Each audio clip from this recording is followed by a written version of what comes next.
Hello guys, welcome to my vlog again. This is episode number 3. I'm gonna talk about climbing shoes, mostly about how tight, how small they should really be, because I think there's actually quite a lot of misconceptions around that.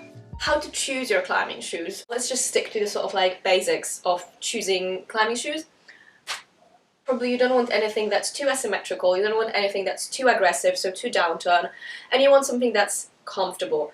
And something that's really important is to realize that not every climbing shoe is going to fit every foot. So different models have got different specifications in terms of their diameters, and for example a heel on one shoe might be completely not suitable to your heel, as it is the case for me. For example with 510s, most of the 510s just don't stick to my heel, they're just quite loose. Even though, you know, a lot of people recommend them, but they're just not for me. And the same goes for La Sportiva Testarossa. I just can't make that shoe work.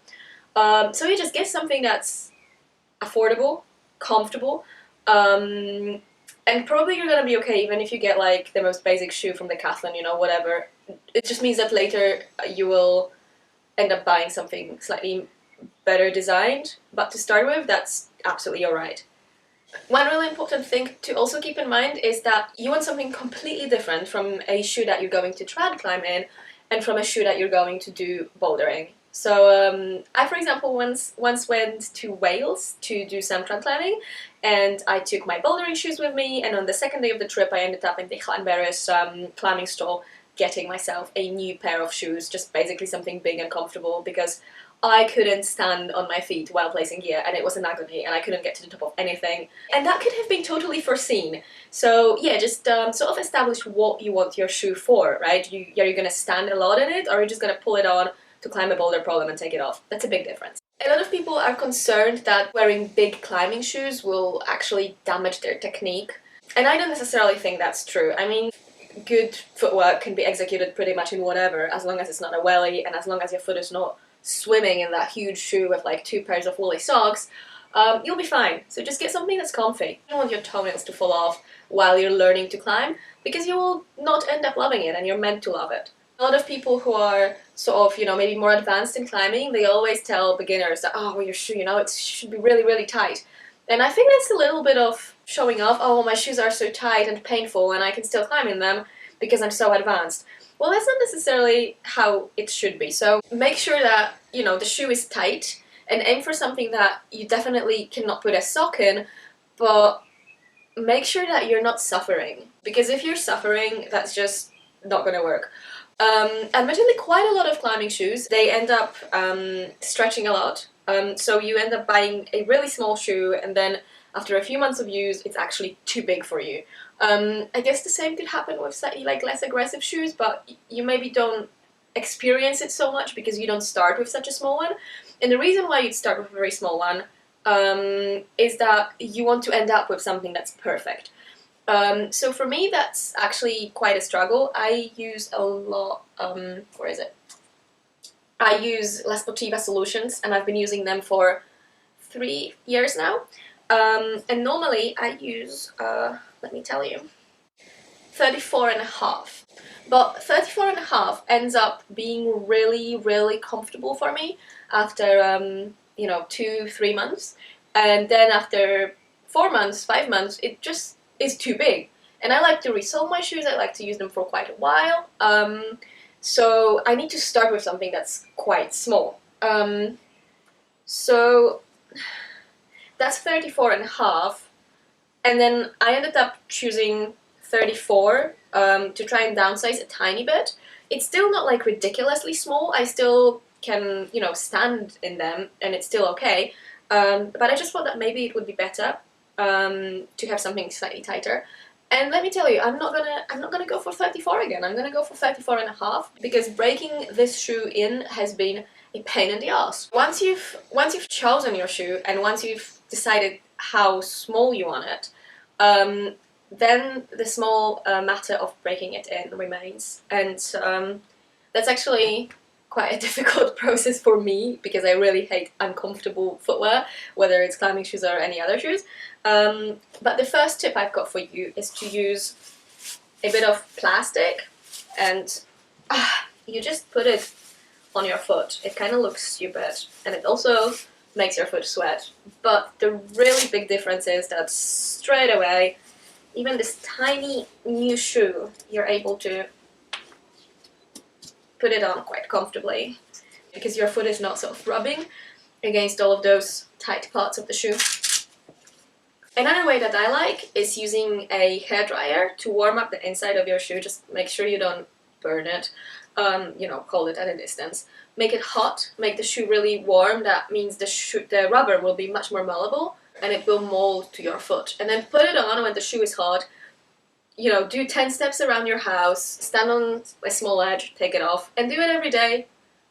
You know, for some time. That's long enough for the shoe to be bearable. Another thing that a lot of people recommend when it comes to breaking your shoes in is taking a shower in them or putting your feet in a bowl of hot water while wearing your shoes.